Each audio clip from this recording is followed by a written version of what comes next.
So we are done now. We set up everything on PC and we moved the work order to the portable calibrator. Just a small note, when you connect the USB cable, which is the USB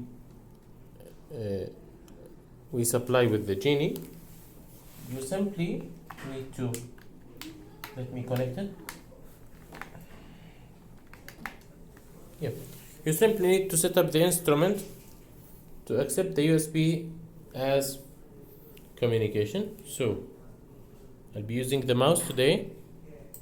From devices, you will set up the USB client port to be communications. If it was in the active sync or the storage device, it will not communicate with the 4Sight software. Then you go and press on send to portable instrument as we did, and here we go. Now the technician, which is Sanjeev, will take the equipment and go to the instrument. I have got the instrument here, which is the Yokogawa temperature transmitter, and I need to start the task. Basically, we need to go to the documenting, then run procedure.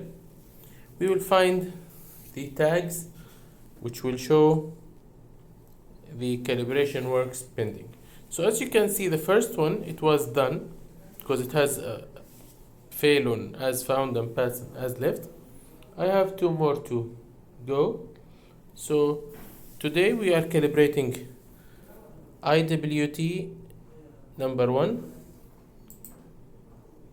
Here are the data: plant, location, input, output, number of points, tolerance, device under test serial number, the user ID, the ambient conditions.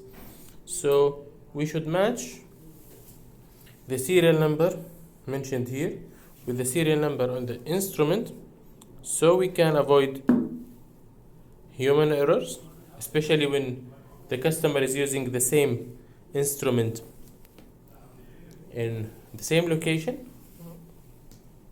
So let's press this start button. Check test details are correct. We already checked that, so okay. Then start again. Okay. Now it is loading. Good. It will set up the channels automatically. Connect device under test. So now I need to connect the inputs and outputs. So the input is RTD. I have got two test leads and connected that to the terminals in the instrument. And the output I have is a 4 to 20 milliamp, which will be connected on channel 2. So here we go, I'm done. The instrument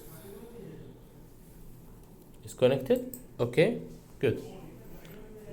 So now the instrument is on because I got the power from the Genie. Suppose that I forgot to set up the external power. I can simply go to the settings here, activate or remove the loop power, and activate or remove a HART if I'm doing the calibration over a HART loop. In this case we need the power supply, so let's keep it, and HART resistor will make no change.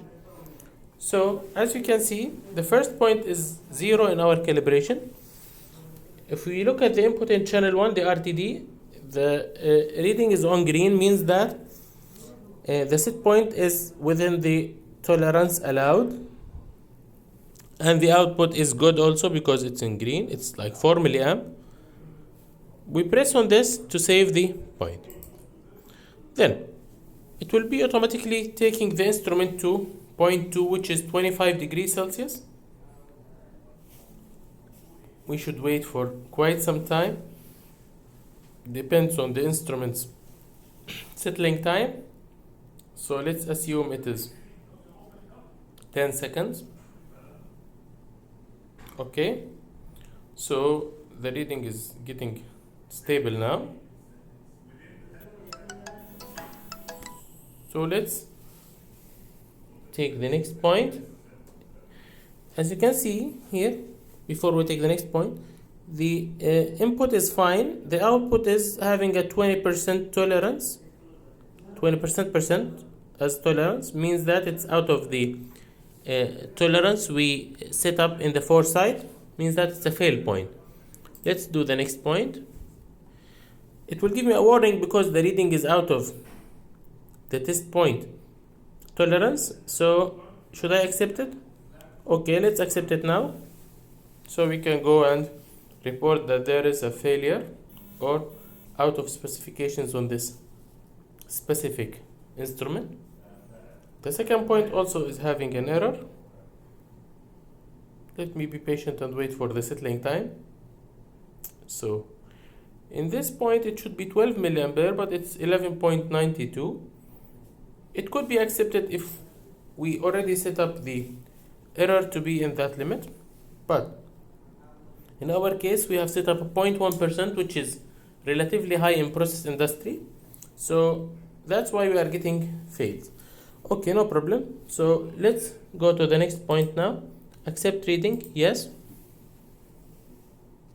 will take me to 75. It should be 16 milliampere, but it is also out of tolerance. So as you can see, the error is increasing by time. Means that there is an indication that 0 point was fine. The full scale is having some error. So this is an indication you can read before you can see the results, because the error is increasing by time. Then accept reading, okay. The last point is 100 degrees Celsius. So it's also getting bigger error, which is close to 1%, which should not be in critical applications.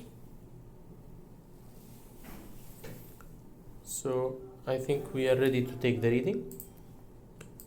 So I have set up the points to be up and down, so we can also check the hysteresis. So down to 75, wait for 10 seconds, and then take the next point. Again we are getting error in negative, and this is normal because the performance is having some requires some adjustment. This does not mean that the instrument is having bad hysteresis. As we can see, the readings are close to the upscale as we go down. So 11.92, same like we got in upscale. Yes, the next point. Now I'm getting an error, and as we discussed, it looks like a full scale error. Okay, stable. Next point at 0 degrees. Then as we wait, it's going to green, means that the 0 point is fine, and this gives an early indication that we need to look at either a trim or a span or full scale adjustment, which I believe is the case. So here we go, we are done. Then you click on the disk to save. So we have the as found. We can view the results. We can view a table of the results, or we can view it as a graph. This is the graph for the error. As we go in the span, it will have bigger error. Okay, exit. We already saved that. Exit the procedure here. Now this is a smart transmitter which accepts HART. So we need to go to HART and try and make the adjustment. So in custom task, I'll select the HART. Good. Then we need the power supply because there is no process power supply. Okay. And I need a HART resistor, which is necessary because we don't have also HART resistor in the test leads here. So in the settings, the resistor is already there. Okay, so we can start, wait for the HART function to start, and so we got that on address 0. Okay,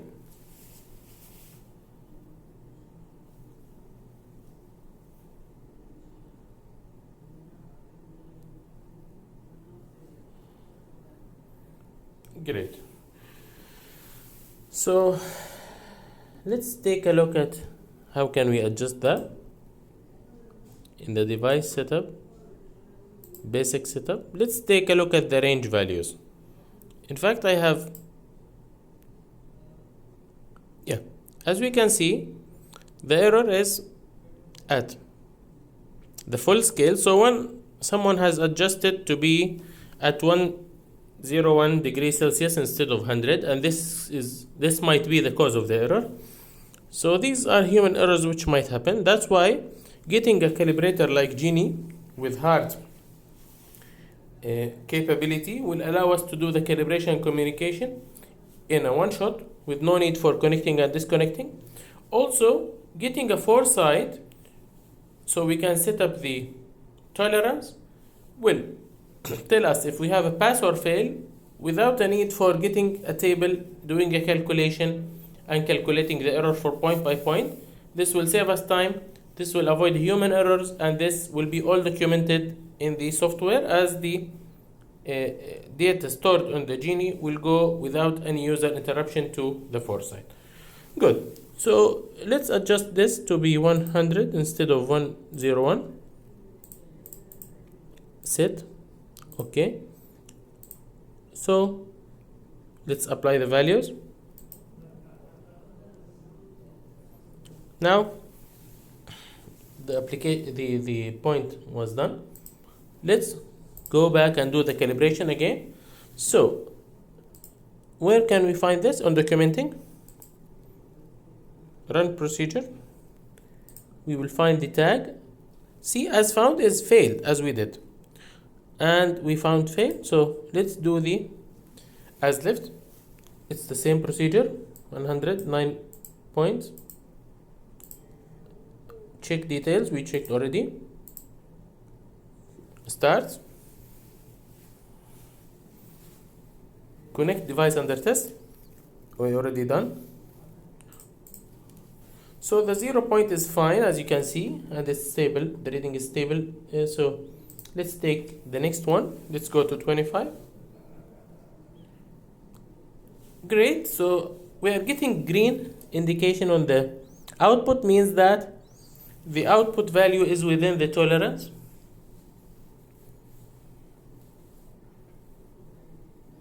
Next point, which is the 50 degrees, it should be 12 milliampere, sorry. So it's also within the limits. Let's get the settling time, and then next point, 75, 16 milliampere, it's also fine. If we look at the first two digits, it's fine, and also it's within the specifications, as we can see from the indicator here, the error indicator. Happy with the reading. Next one, 100.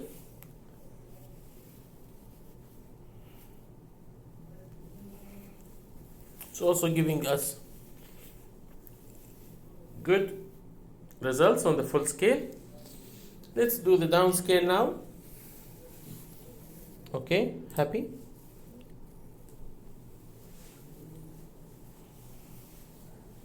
Down 16 is fine.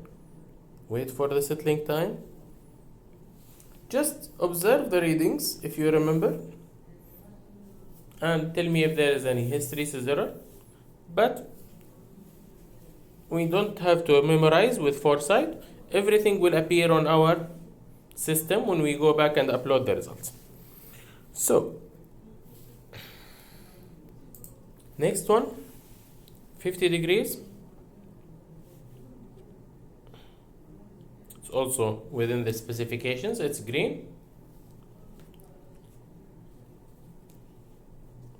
As we are getting more settling time or close settling time to the specifications, we are getting better performance.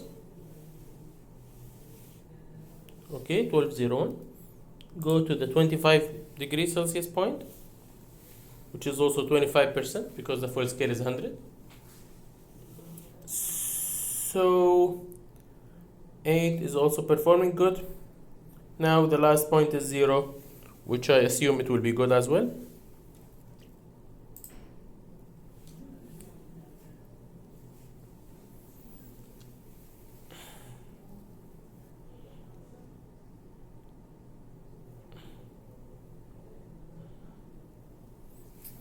And here we go. Last point, save. Good. So as found and as left is there. We can view the as left, as found and as left. See, the error is all below the 1%. So the 0.1% which we have set up. So the genie has done the calculations on our behalf, has tell us it's pass or fail on the field. No need to disconnect, no need to calculate, no need even to take readings. Everything is done automatically here thanks to the 4Sight combined with the genie. See, the error here is relatively large compared to what we used to have, and that was because of a 1% only error. So instead of 100 degrees it was 101, and this shows us how critical is the calibration for the instrumentation and decisions taken by that. So we are done now. You can also see the graph. See, the error is within the specifications. We don't have any red. Exit procedure. Yes, we are done now. So go back to the office, connect the USB cable, which we did not disconnect, and the user needs to go to his PC and simply adjust the genie, adjust the 4Sight, to take the readings. So we will continue that on the PC. It will be clear. So thank you for being with me. We will continue in a second.